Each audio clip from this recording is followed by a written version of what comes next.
The last time Lucas Monroe saw Ivy Hart, she was walking away without looking back, sunlight flashing through her auburn hair. Suitcase wheels clicking against the pavement like punctuation to a sentence he hadn't been ready to end. It had been 3 years. 3 years of radio silence. No calls. No letters. Just absence. Lucas had moved on. Or at least that's what he told himself every time her memory surfaced like a ghost in his new world. Now, he lived in Charleston, South Carolina, a place where cobblestone streets met ocean breeze and life felt slower, softer, steadier. He owned a quaint plant shop on Queen Street, the Green Chapter, a name inspired by his post-Ivy life. New soil, new growth, most mornings. Lucas unlocked the glass front door at 7 a.m., arranged eucalyptus and lavender in hand-tied bundles, and greeted familiar customers with a warm smile and a quiet presence. He was known around the neighborhood for his gentle demeanor and the peaceful aura of his shop. The past was a shadow, but it no longer haunted him. That was until she walked. And it was a Tuesday. Rain whispered against the windows, the kind of gentle drizzle that makes everything feel like a memory. Lucas was pruning a fern when the bell above the door chimed. He glanced up casually, then froze. She stood in the doorway, umbrella dripping, chest rising with breath she seemed to have forgotten to take. Her eyes met his green, sharp, unmistakable. For a moment, time stretched like the space between them. "Ivy?" he said, barely above a whisper. Her lips parted. "Hi, Lucas." The sound of her voice cracked something open inside him. He stood, feeling both years older and like the same boy who once traced poetry on her back in the dark. She looked the same but different. Her hair was longer, face softer, like the years had melted some of her sharp edges. She wore a navy coat, buttoned to her chin, but her vulnerability wasn't hidden. It shimmered in her eyes like glass about to break. "I didn't think I'd ever see you again," he finally said, not knowing what else to say. "I didn't think I'd come back," she admitted. "Why now?" She hesitated. I'm not sure yet." And somehow he understood. He offered her a cup of tea chamomile, her favorite, and she accepted without speaking. They sat across from each other at the small table near the window, where ivy vines framed the glass like a painting. Silence wasn't awkward. It was heavy, yes, but familiar, like 2 pages from the same book meeting again. "My shop," she said after a moment, running her finger along a terracotta pot. "You always loved plants." "I needed something to grow after you left." The words came out softer than they sounded in his head. She flinched slightly but nodded. "I deserve that." He looked at her. "I'm not trying to hurt you, Ivy. I just ... I don't know what this is, why you're here." Her eyes welled up. "I think I've been lost since the day I left. And now I'm just trying to find pieces of myself." Lucas let out a slow breath. The anger he expected to feel wasn't there, only a quiet ache. "You want to stay a while?" He asked. She looked surprised. "Here, Charleston, the city. I mean, it rains soft here. Might be good for someone trying to bloom again." A tear slipped down her cheek. She smiled through it. "I like that." By the time she left the shop that day, Lucas felt like he was holding a memory that had returned in flesh and color. But he also knew this was not the same girl who had left him, and he was no longer the same man who had begged her to stay. Had come back, but he wasn't sure if his heart had room for the past. Lucas Monroe had always been the kind of man who loved quietly.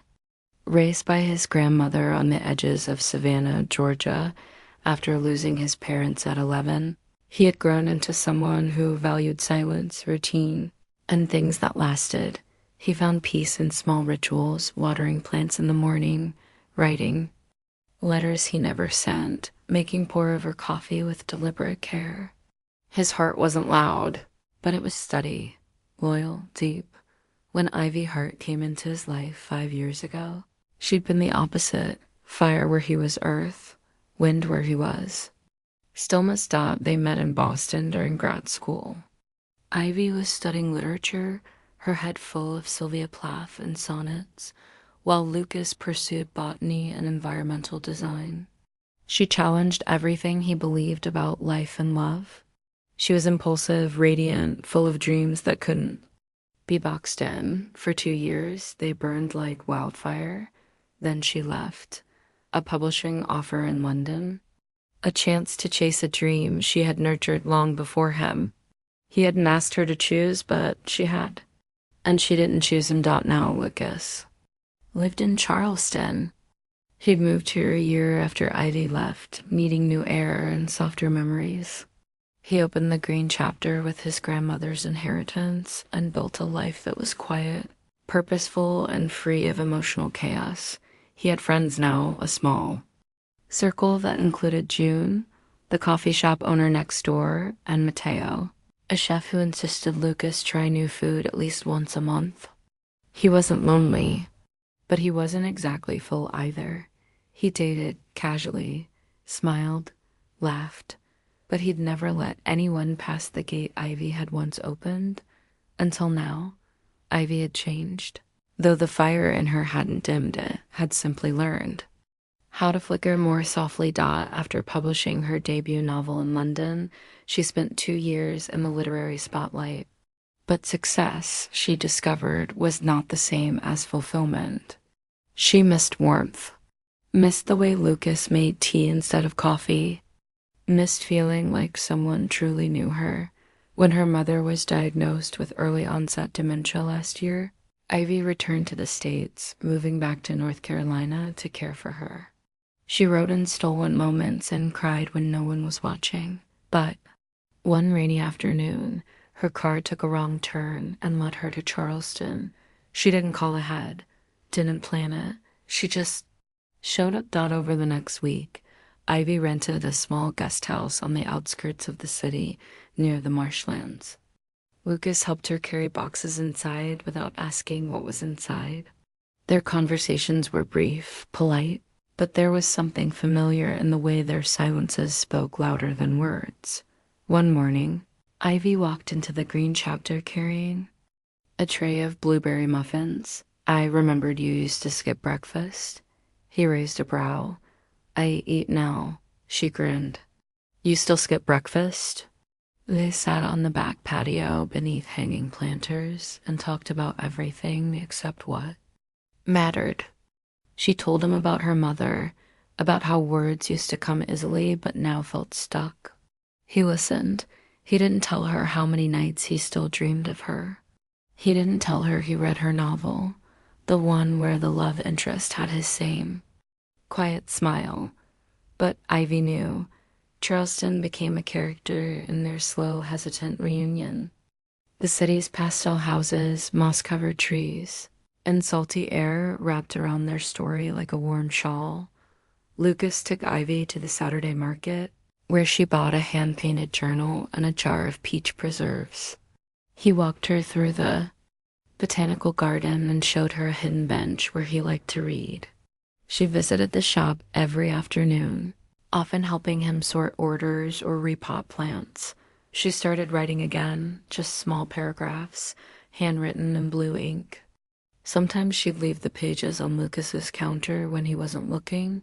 He read every word. They weren't lovers, not yet. But the atmosphere shifted around them like something waiting to happen. One evening, after a storm passed, they stood beneath the shop's awning, watching the last drops fall. Ivy turned to him. "Did you ever hate me?" He looked at her for a long time before answering. Double quotes, "No. I tried, but I mostly missed you." She nodded, swallowing hard. "I missed you too." Lucas wasn't sure when it began to feel normal, her presence in his shop, her voice echoing off the wood beams, her laughter returning like a long-forgotten melody. It had started as polite kindness, but now it slipped into familiarity, into something dangerous. Ivy came by every morning with a different reason. "Do you still carry that?" Basil variety I liked. I brought you that old poetry book you said you never found. I needed a quieter place to write. Lucas played along, never pushing, but every time she looked at him with those sea glass eyes, he wondered how long he could keep pretending. Her return hadn't turned his heart into a live wire. One Thursday, Ivy brought a lemon tart and left it on the counter. You haven't smiled in 2 days. She teased. Lucas finally gave in and grinned. Maybe I was saving it. Their eyes held too long, too openly. Neither of them said what they both felt. Over the following weeks, their time together lengthened. They repotted succulents under golden afternoon light. They arranged terrariums while teasing each other about their old arguments. Remember when you said moss was too clingy? She'd laugh, but sometimes the laughter turned quiet, intimate.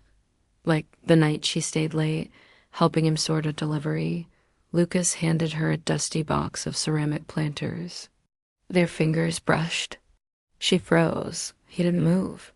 You used to do that all the time, she whispered. Do what?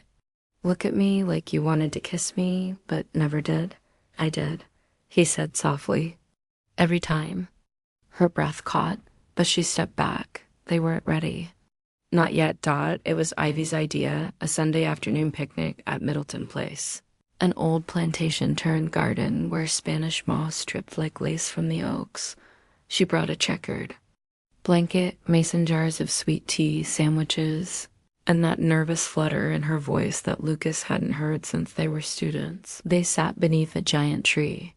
Do you ever think, she asked, if we'd met now, like for the first time, would we have worked? Lucas thought for a moment. I think I would have loved you anyway. Sooner or later. Ivy turned away, blinking fast. Why do you say things like that? Because they're true. Their fingers were inches apart on the blanket. He didn't reach for her, but he wanted to.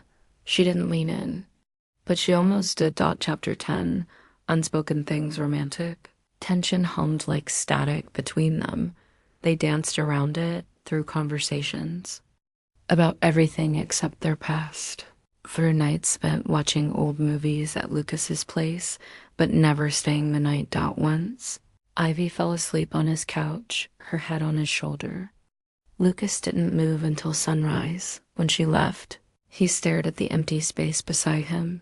The next day, she returned with flowers. Do you still name them? She asked, holding out a tiny pink camellia. Lucas smiled faintly. This one's Hope. He wasn't just talking about the flower. They were working late, stringing fairy lights behind the greenhouse for a community event. Ivy climbed a ladder, cursing the wind. Lucas held it steady, watching her carefully. Be careful, he said. I'm not afraid of falling. You were once. She froze. Then, climbing down slowly, she faced him in the soft twilight. I was scared of falling for you, she admitted. His heart stuttered. Ivy, I didn't come back to stay. But now, I don't know how to leave again. Lucas stepped closer. Then don't. But what if we get it wrong again? He met her eyes. Then we try again. Every day, until we get it right. Their hands brushed. This time, neither of them pulled away. They didn't start over with declarations. No grand confessions or sudden kisses. It began with simplicity shared breakfasts at the cafe, her hand reaching for his without hesitation. His voice softer when saying her name. One morning, Ivy sat cross-legged in Lucas's greenhouse while he watered the orchids. I'm scared of what this means, she said quietly. Lucas didn't ask. What? He knew. Me too, he admitted. But I'm more afraid of losing you again. Her eyes shimmered. Then we take it slow. Slow sounds perfect. And just like that, the pieces of what they once were began to form something new. It rained on a Saturday, and Ivy insisted on dragging Lucas to the town's old library. They wandered the maze of worn pages and forgotten stories, her fingers brushing the spines of every book like they were memories. She found a poetry book and read. Aloud in a whisper beneath an arched window. I knew you before I knew your name. Loved you before I learned your scars. Lucas watched her with quiet awe. She lowered the book slowly. Do you believe in soul memory? I believe in whatever brought you back to me. He kissed her forehead. Nothing more. But it lingered like a promise. One evening, Ivy brought a small wooden box to the greenhouse. Inside were letters, some old, some never opened. I wrote them to you, she said, after I left. Lucas took one, then stopped. Do you want me to read them? She nodded, but her hands trembled. He read a few lines. Her sorrow spilled from the pages like petals pressed in regret. I kept loving you even when I hated myself for leaving. Lucas looked up. I forgive you, Ivy. I always did. She started to cry quiet, vulnerable tears. And when he wrapped his arms around her, she didn't let go. They started spending more nights together, not in the same bed, but in the same space where hearts could speak louder than touch. One night, Lucas surprised her with candles scattered across the greenhouse floor, fairy lights draped in the corners, and soft music playing from an old radio. Why did you do all this? She whispered, overwhelmed. I wanted to give you the stars, but all I had was this garden. She walked into his arms and leaned her head against his chest. You don't need stars. You're already home. They danced barefoot under the glow of everything unspoken. The emotional intimacy bloomed slowly. Ivy began opening up about the years she spent away, how the city had felt like a crowd she couldn't belong to, how her writing dried up when her heart was empty, how every stranger reminded her of someone she hadn't forgiven herself. Lucas listened without judgment. He never interrupted. He simply sat with her through every confession, every scar she showed him, and when she asked, do you think we're making the right choice? He answered with unwavering calm, I think love is always the right choice, even when it's hard. One Sunday afternoon, they lay side by side in the back garden, sketching dream plans on notepads. I want to open a tidy bookshop one day, Ivy said, doodling vines around the word chapter. Lucas grinned. Next to my flower shop, obviously. We'll sell pressed flower bookmarks. And maybe host poetry nights, he added, eyes shining. It was just talk, but it like SN single quotes T. It was hope with roots. A future that no longer scared her. When she looked at Lucas, really looked, she realized something quietly beautiful. She trusted him with her dreams again. Chapter 18, a kiss of certainty. First kiss didn't come with drama or fireworks. It came one evening when Ivy was helping Lucas close up the shop. She handed him a bundle of lavender, and their fingers lingered. When their eyes met, there was no more doubt left. I'm not running anymore, she said, barely above a whisper. Then stay. He pulled her gently into him, and their lips met with the softness of something meant. It wasn't rushed. It wasn't hesitant. It was a kiss filled with every silent I missed you, every unspoken I'm here now. And for the first time, neither of them needed to say a word. Everything was perfect for a while, too perfect. Ivy smiled more, Lucas laughed more, and even the garden seemed to bloom in rhythm with their hearts. Then the past arrived, in the form of an email. Ivy sat on her bed, staring at the screen, her fingers trembling. It was from a publishing house she'd once begged to notice her. They had read her old essays. They wanted a memoir, her story. Their story, the one she hadn't even written yet. All of it was flattering, except for one thing. It meant leaving. Chestnut Grove. Again. She told Lucas the truth the next morning, her voice unusually quiet. They want me to come to New York. For 6 months. Lucas's expression didn't falter right away, but the light behind his eyes dimmed a little. 6 months? I didn't say yes. I wanted to talk to you first.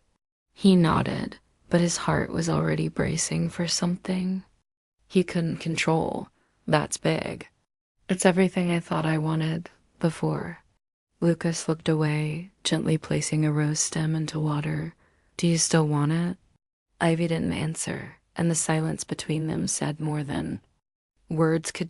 Days passed, and they tried to pretend it didn't change anything. But it had. They still had breakfast. Still wandered bookstores. Still danced slowly in the garden, but something lingered, a hesitation, a pull in opposite directions. One night, Ivy asked, "Are you scared I'll leave again?" Lucas took a long breath. "I'm scared you'll go looking for who you used to be and forget who you are now." "I haven't forgotten," she whispered. "I came back for you, but will you stay for you?" She didn't know the answer, and neither did he. A sudden summer storm rolled in one night. Ivy stood on Lucas's porch, soaked to the bone, her hair clinging to her face, tears lost in the rain. "I'm scared," she said, voice breaking. "I'm scared if I stay, I'll resent you. And if I go, I'll lose you." Lucas stepped out into the rain beside her. "I don't want you to choose between me and your dreams. Then what do I do?" "Choose what makes you whole. If that includes me, I'll be here." Her heart shattered and reformed all at once. But no decision had ever felt so impossible. The next morning, Ivy packed a suitcase, not all of her things, just enough. Enough to say this is temporary, even if it didn't feel that way. She met Lucas at the garden date, the same place they'd shared their first kiss. He gave her a small notebook. "For the words you haven't written yet." She blinked back tears. "I'll write about you." "I hope so," he said softly. "But write for you." They hugged like people afraid to let go, but knowing they had to. And then she was gone again, only this time she promised she'd come back. Lucas returned to the rhythm of his life. But everything felt muted. The flowers bloomed, but not as bright. The town felt quieter. His smile didn't quite reach his eyes. People asked, "How's Ivy?" And he'd answer, "She's chasing her dreams." He didn't say, "And I'm trying to let her." He read her letters when they came. Long, thoughtful, aching letters filled with memories and doubts and dreams that smelled of ink and longing. In one, she wrote, "I keep looking for you in this city. Maybe that means my heart's still where you are." He folded it and placed it near his chest, over the place she hadn't left. It had been 3 months since Ivy left Chestnut Grove. Lucas sat alone under the lanterns in the greenhouse, reading her latest letter. The pages were softer now, worn from his fingertips, like they belonged to a well-loved book. "I thought I needed to find myself in New York, but all I found is how much of me I left behind with you." Lucas read the lines again and again, as if they might change. But they never did. They always led back to one truth. She still loved him, but loving wasn't the same as coming back. Ivy stared out of her small apartment window, the city lights flickering like nervous stars. Her calendar reminded her that the book pitch was only a week away. Her phone reminded her Lucas hadn't texted in days. Her heart reminded her she'd already lost him once, and this time she had done it to herself. She told the publishers. She wanted to tell the story of returning home, of second chances, of love that heals. But she hadn't written a single word about herself because the story still needed an ending. And she knew, deep down, she couldn't write it until she went. Backed out the next morning, Ivy stood at the station, a duffel bag at her side and her manuscript clutched tightly in her hands. She had a choice: board the train to the biggest opportunity of her life, or go back to Chestnut Grove and find the only person who had ever made her feel like enough. She didn't realize she was crying until an older woman beside her touched her arm gently. Sometimes the heart already knows. You're just scared to listen. Ivy smiled, nodded, and took a shaky breath, and she stepped away from the platform. Lucas was setting up for the community garden fundraiser when he saw her. Ivy stood at the gate, her hair tied back a little, Older, maybe a little wiser, but her eyes still lit up the same way when they found his. She didn't speak at first. Neither did he. Then she walked up to him slowly and placed the manuscript in his hands. "This is yours," she said, "because the story isn't finished without you in it." Lucas stared at the title on the cover. She came back when I had moved on, and when his eyes met hers, everything inside him cracked wide open. "You didn't have to come back," he whispered. "I know," she said, "but I couldn't stay gone. You had everything you wanted out there." "I did," she said softly, "but it didn't feel like mine." "Not without you." Lucas took a slow step forward. "You hurt me when you left, again." "I know. And I'm sorry." He looked at her, really looked. And in that silence, he forgave her, because the truth was, he never stopped loving her, and maybe she never stopped being his home. That night, under the same stars that once watched them fall in love, Ivy and Lucas sat side by side on the bench near the greenhouse. She leaned her head on his shoulder, and he let it rest there. "I don't need a perfect ending," she said. "Me neither. I just need you." Lucas took her hand in his. "Then let's write the rest together." And for the first time in a long time, they weren't afraid of the past or the future, because they'd chosen each other again. And this time, it would be different. The sun rose slowly over Chestnut Grove, brushing the town in soft gold as Ivy walked hand in hand with Lucas through the blooming garden they once built together. The lavender swayed beside them, and the wind carried the scent of rosemary and something warm hope. "I still can't believe you're here," Lucas whispered, his fingers lacing tighter with hers. "I never really left," Ivy replied with a small smile. "My heart was always here. Just took me a while to come home to it." Lucas smiled, the kind of smile that only came when peace settled in deep. They didn't need to rush anything. The future was theirs to write one morning. One flower, one shared cup of coffee at a time. Chapter 32. The town knows news of Ivy's return spread quickly.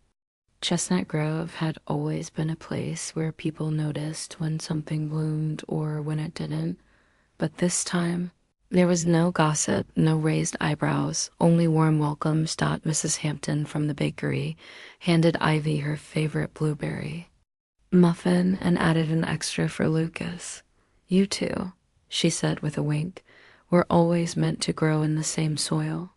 At the bookstore, Ivy found her essays had been placed on display with a handwritten sign, "Local Love Story in Progress."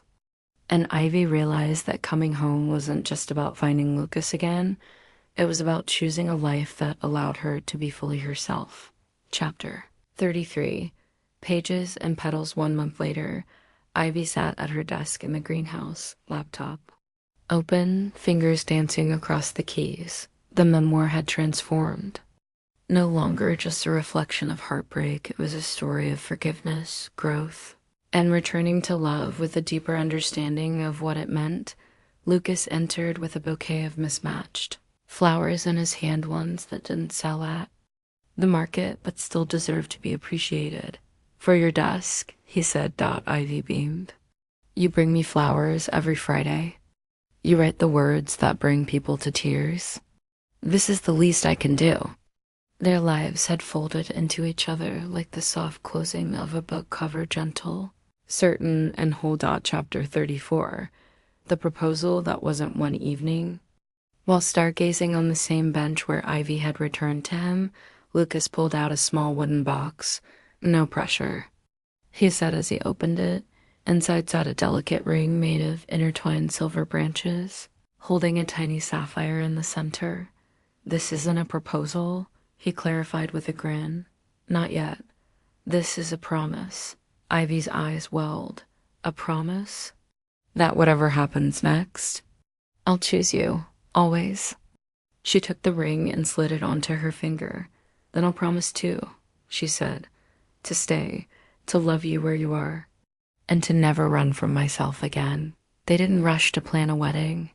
There were no fancy invitations or grand Announcements. Instead, one crisp autumn afternoon, friends and neighbors gathered in the garden. Lanterns hung from the trees, candles lined the greenhouse path, and violin music drifted over the flowers. Ivy walked toward Lucas wearing a simple ivory dress and a crown of wildflowers he picked himself that morning. No priest, no podium. Just two people standing in the place their hearts had always belonged. I loved you even when I didn't know how, Ivy whispered, and I waited for you, even when I tried not to, Lucas replied, and beneath the same sky they once watched alone. They promised forever. Years passed. But the story never faded. Ivy's memoir became a quiet success, touching people who had lost, wandered, and come home again. Lucas's garden expanded, drawing travelers from all over just to see the place where the love story bloomed. They built a life rooted in soft mornings, handwritten notes on the fridge, evening walks through lavender rows, and shared dreams that kept growing. Sometimes love arrives suddenly. Sometimes it comes back when you finally stopped waiting for it, but the truest love, it stays even when it leaves for a little while.